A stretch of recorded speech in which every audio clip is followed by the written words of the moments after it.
Hi friends, நம்ம பார்க்க போகிறது சரிகமபா ஆடிஷன் நாளைக்கு சென்னையில் நடக்குது. அதாவது 9ஆம் தேதி வேலம்மாள் ஸ்கூல் முகப்பேரில் நடக்குது. நீங்கள் எல்லோரும் கலந்துக்குவீங்க நம்புகிறோம். கலந்துக்க போகிறவங்க ரொம்ப கவனமாக இருக்கணும். என்ன விஷயம்னா, நீங்களாக ஒரு பாட்டை செலக்ட் பண்ணிவிட்டு எடுத்துகிட்டு போவீங்க 4-5 பாட்டுன்னு. அங்கே போய் பாடும்போது எல்லாம் மாறிடும். அப்படி போடாதீங்க. எந்த பாட்டையும் செலக்ட் பண்ணாமல் நார்மலாக போங்க. நீங்கள் ஒரு பாடகர்னால் உங்கள்கிட்ட பாட்டு ஆல்ரெடி இருக்கும். அதனால் இசையை நீங்கள் தேடி போக வேண்டாம். அது உள்ள நெஞ்சுக்குள்ளேயே இருக்கும். அப்போவே மைண்ட்லேருந்து வரும். அந்த நேரத்தில் நீங்கள் அவங்க தேட வேண்டாம். அங்கே வந்து யார் உட்காந்துருக்குறா, உங்களை பாட சொல்கிறது யாருன்னு பாருங்கள்.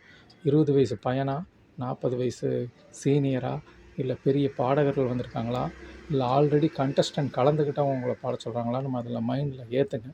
மைண்டில் ஏற்றிட்டு அந்த முகத்துக்கு, அந்த கேட்குற ஒரு முகத்துக்கு என்ன அவர் வந்து இப்போ ஜென்சியாக இருக்கலாம், அவருக்கு நீங்கள் என்ன பாட்டு பாட போகிறீங்க. ஒரு கானா, சென்னை லோக்கல் கானா பாடுங்க.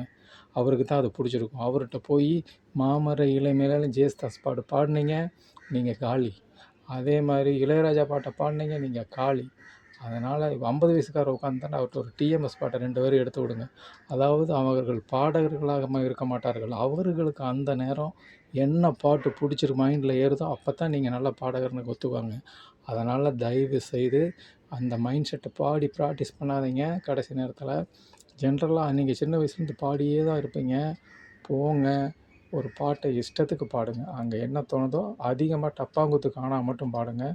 தேவையில்லாத ராகங்களை எடுக்காதீங்க. அதெல்லாம் அமைதியான சூழ்நிலையில் இருக்கணும். இது வந்து பப்ளிக்கில் நீங்கள் ஆடிஷன் போகிறீங்க, அதெல்லாம் அங்கே நடக்கிறது சாத்தியமே கிடையாது.